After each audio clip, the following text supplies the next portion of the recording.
Hi, I'm Josie Lopez, the Curator of Art here at the Albuquerque Museum. Joining us today is Nicola López, who has completed her installation Haunted as part of our Visiting Artist program, which we are proud to host with the support of the Frederick Hammersley Foundation. So welcome, Nicola. Thank you for joining us at the museum and for working with us to create another one of your amazing installations. One of the things that really drew me to your work is how much it's embedded in a site-specific analysis of a place that you're thinking about. And as I was looking at what is a little bit different in this particular project is that you tend to work in terms of engaging with urban environments. And I was kind of wondering, how is it different or interesting to come to this New Mexico kind of landscape and create something that is site-specific for this particular project?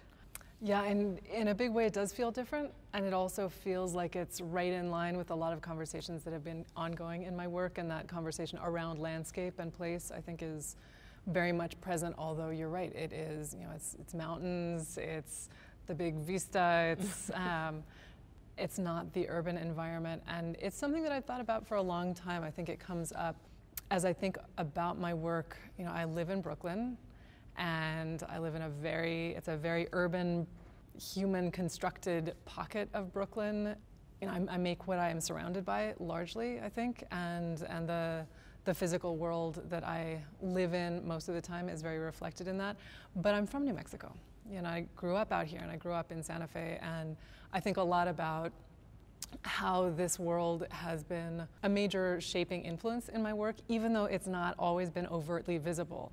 And I think that natural landscape and nature itself, if you want to, for the sake of conversation, dichotomize kind of nature, humanity, has always been part of what I've talked about. And often it's looking visually at the urban constructed architectural landscape, but how it engages in natural rhythms, cycles, how it's really inseparable from nature, but looking at it through that lens. And in a way, this is almost the flip side of it. So it's almost the looking at it through this more immediate layer of quote unquote nature, but the human construction is so embedded in it. And so it's talking about that intertwined relationship, the way that we experience nature, the way that we construct this whole idea of what landscape is to begin with. It's always framed, we're always framing it, inevitably. And then in this case, it is these wide sweeping views of hills and mountains and rivers and boulders, but there are these video projections that are coming back into it. There's this technology that is kind of infiltrating in all sorts of different ways. The imagery that gets projected back into the piece it's all about these little vestiges of humanity. So when you're walking out in this landscape, you see the beer bottle that's been tossed and buried, you see the car that's been abandoned in the arroyo, you see all these things. And so it's really very much about that human insertion, human construction of the landscape, conceptually human insertion into the landscape, and then ultimately the human impact on this landscape in a way that is profound and permanent.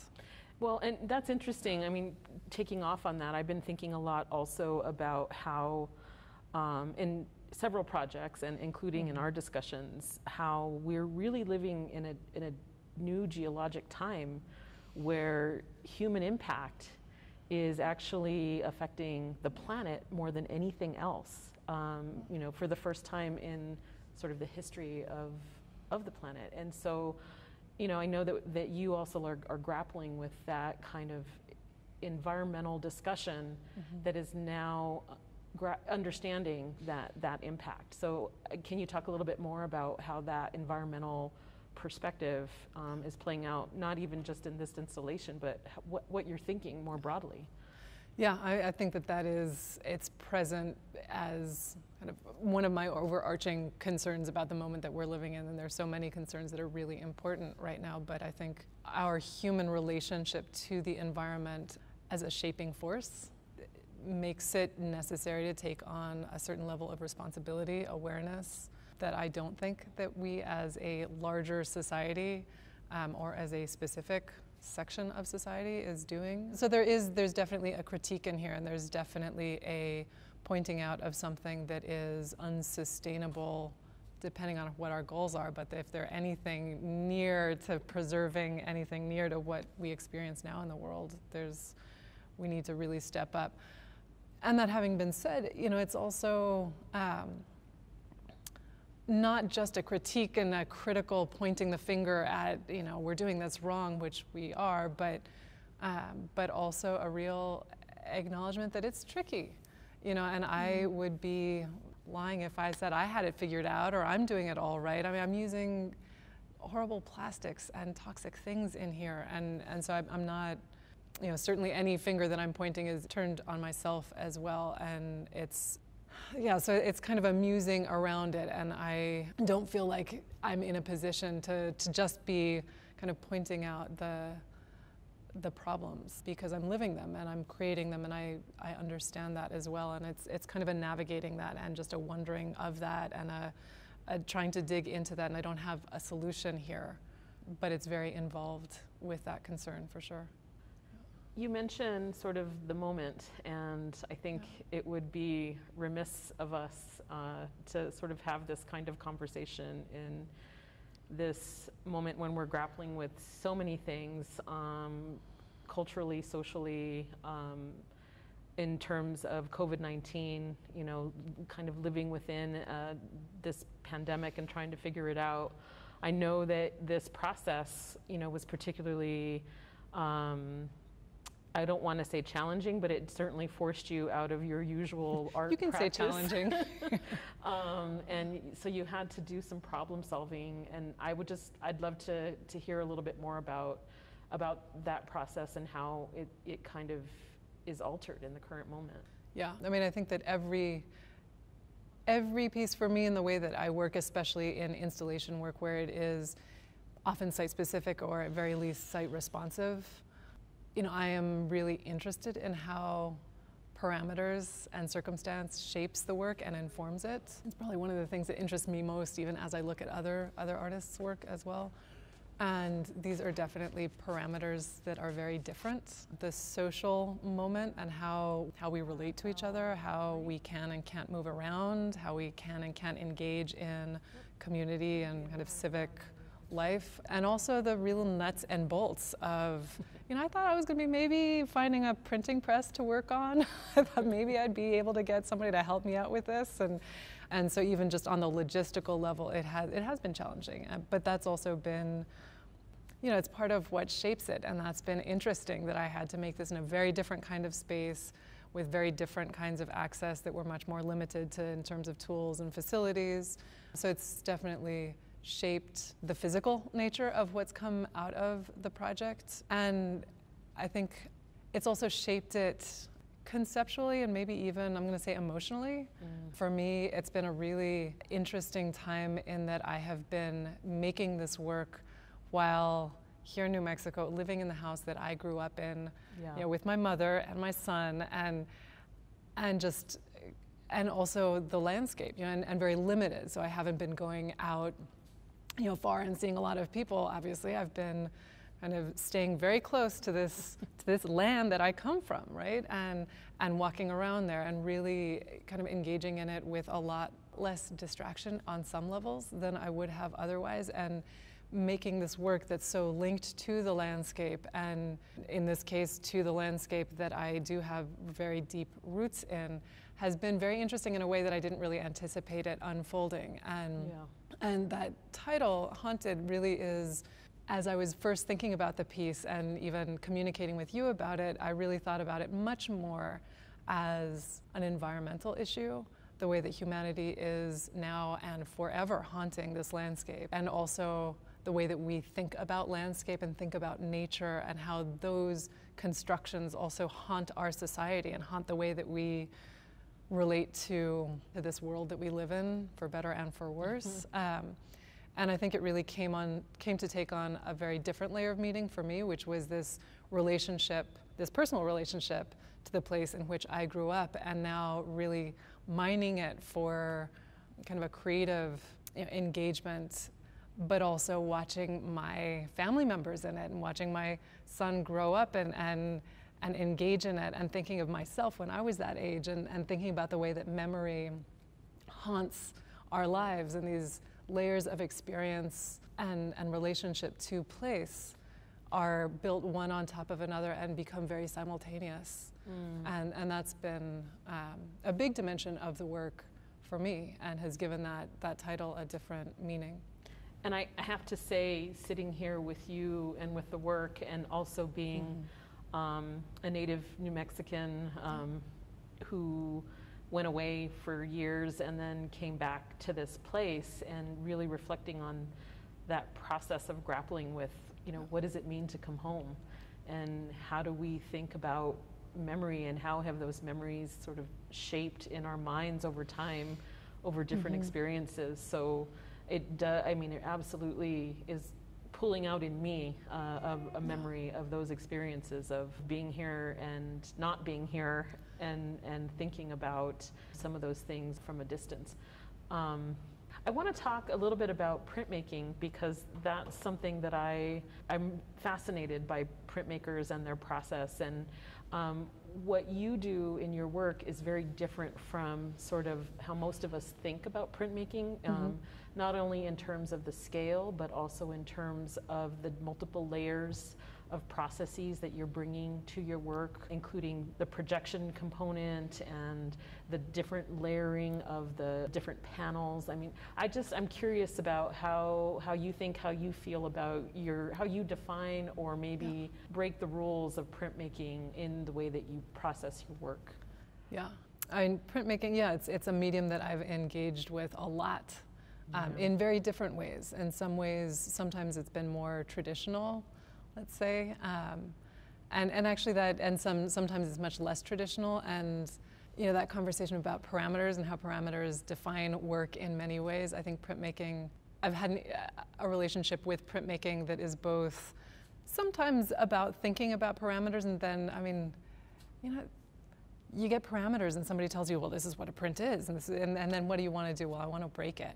Right? I want to be like, that's not a print, or that's not the only thing a print can do. A print can do that, but print is, you don't have to make multiples the same every single time. I mean, you can vary it, and then you can rebuild it, and then you can use that for something else. And I think that the printmaking has so many different possibilities, and it's actually very, although it's a very old field and many techniques that have been around for a long time, it's very parallel and very compatible with the way that we think now about producing imagery, about multiplicity, and I think that really makes it kind of perfect for a very contemporary conversation as well.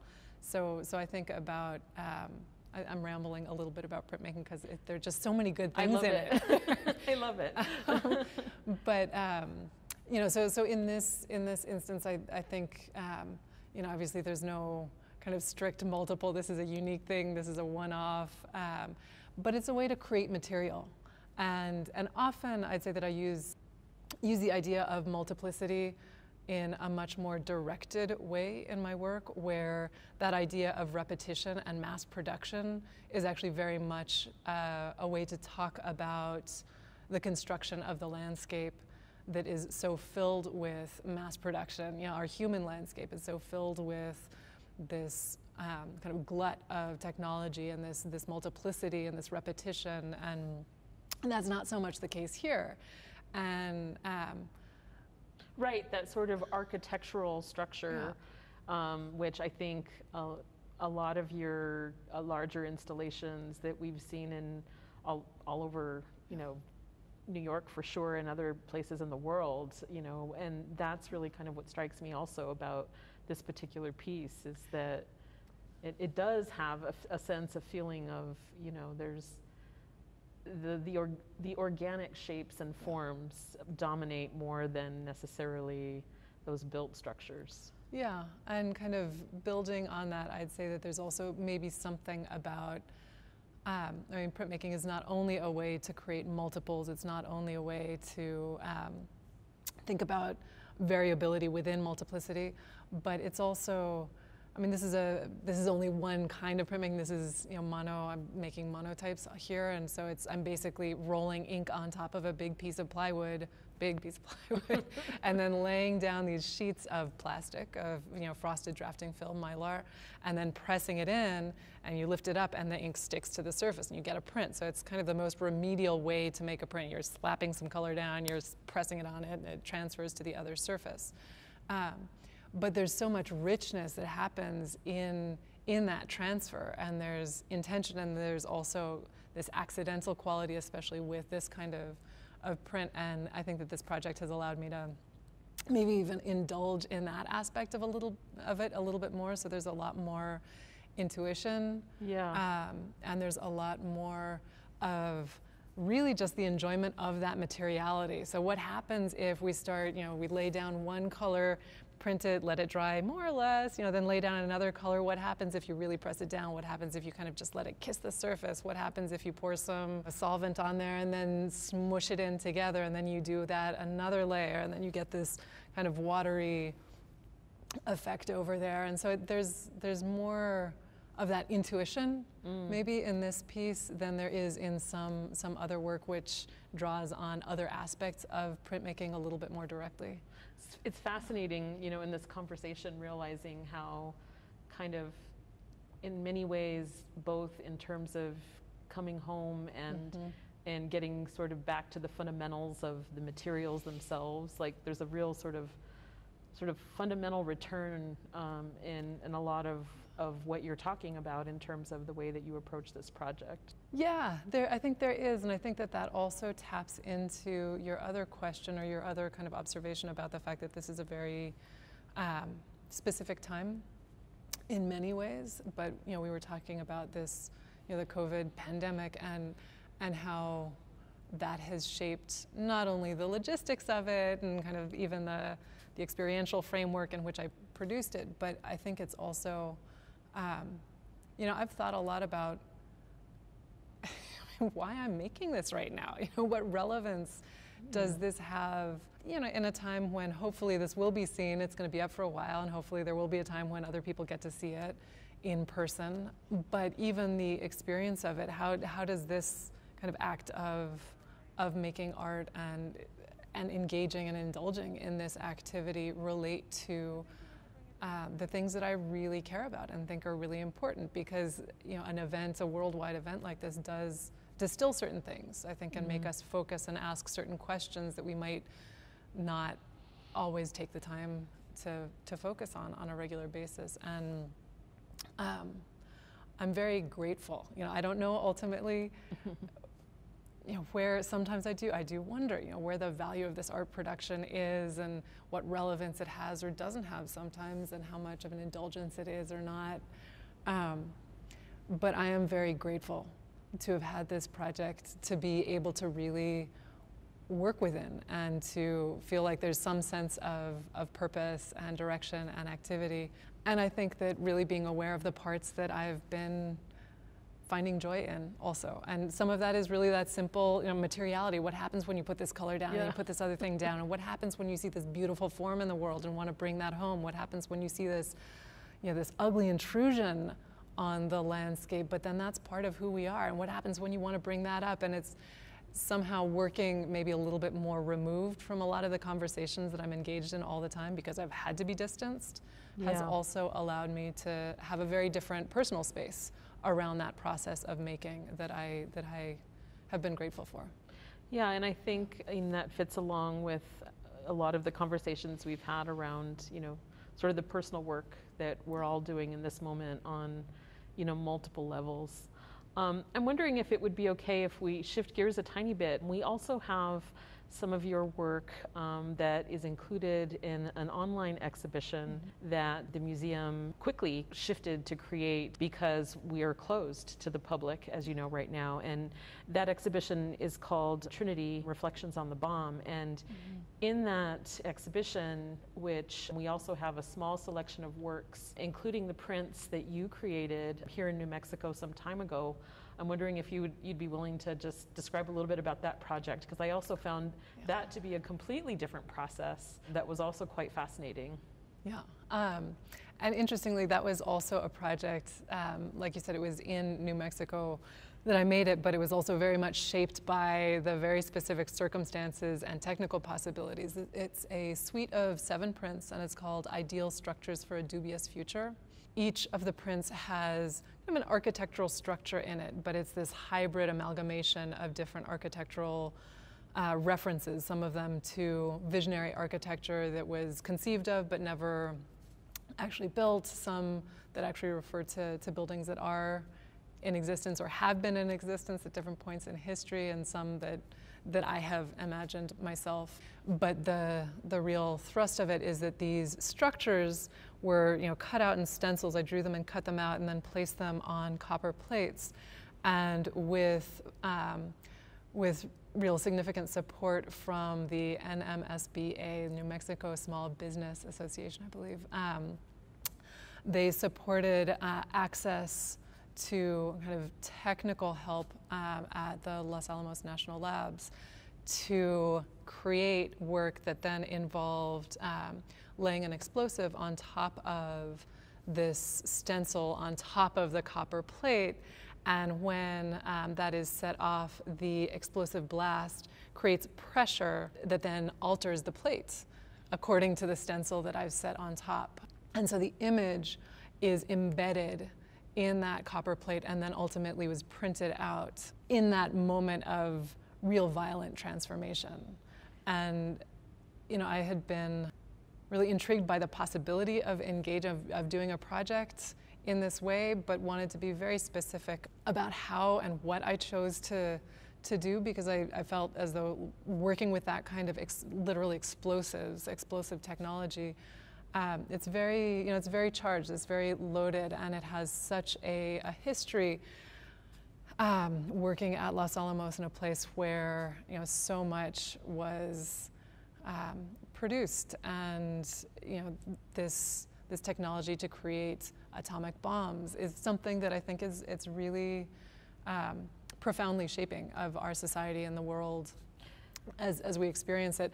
So using it to create these images that are both full of hope, these ideal structures, but are also kind of negated in their moment of creation, where it's, this extremely violent blast, nothing would survive that, is a way to talk about both the destructive capacity and also the potential for kind of envisioning a more ideal future. Yeah, we thought a lot about some of those dualities, when we were having conversations around that particular exhibition. And I think your work in so many ways, really speaks to the various levels and of dualities that really came out of that project in terms of thinking about entire communities, that were really impacted. And in some of our conversations with the Downwinders, for example, getting a sense of how significant this upcoming, 75 years since the test is really sort of also playing into the, our grappling with history in this current moment. So I'm thrilled that we get to have those in our collection. I'm really honored that we were able to include them as objects that will continue to inform our collections for many generations to come. So thank you for participating in that as well. So back to Haunted, is there something that you want to address or talk about that maybe I'm haven't touched on yet that you feel would be important to make sure that we sort of talk about in terms of the process or the structures, or any other thoughts you have reflecting on sort of maybe looking forward, like how do you see your work and your thinking coming out of this experience and moving forward into what you'll take into your teaching and future projects? Yeah, well, I think every project that's most exciting for me also plants the seeds for other things to come. And I don't know exactly what's next, but I do think that there are a few things, this kind of coming, I'm going to say full circle, although there's always a next spiral somewhere, right? But this coming back to this landscape and really thinking about the relationship between kind of human constructed landscape and the way that we humanly construct even a natural landscape. It feels like there's something that's been completed in a way, and something that has been kind of brought into the work that's been present on one level, but maybe missing on some other overt level. And so I think having this landscape squarely planted in the center has been really important for me, and is something that I think will definitely inform and open up possibilities moving forward. And these projections going back into the piece are also something that I feel like they've been in there. They've been about to come out for a long time now, and this is, for me, really exciting to see this interplay, and to see the moving image coming back into the still image, to see printmaking kind of branching out and receiving and interacting with this technology on another layer, on another level. I've been doing work separately with hand-drawn animation that's both print-based, drawn, photographic, and I feel like this conversation between the three-dimensional and the four-dimensional and the two-dimensional is really opening up a lot of doors that I am looking forward to exploring. So I think that this is a really exciting piece on a lot of levels for me, because it feels like it's not ending here. This is a good kind of next spot to be in. Yeah. Thank you, Nicola, for joining us today. We appreciate your spending time at the Albuquerque Museum, and we're just honored to be able to host a couple of your projects, and I invite everyone to look at your work more closely, because there's so much embedded in the layers that we've been talking about today. Well, and I wanted to thank you personally for supporting this project so much, and the Albuquerque Museum for sticking with it through this time that's so uncertain in so many ways, and for giving me the opportunity to work on this, and for the fantastic staff who's made it all possible and really come together. So I've been thrilled to be here. Thank you.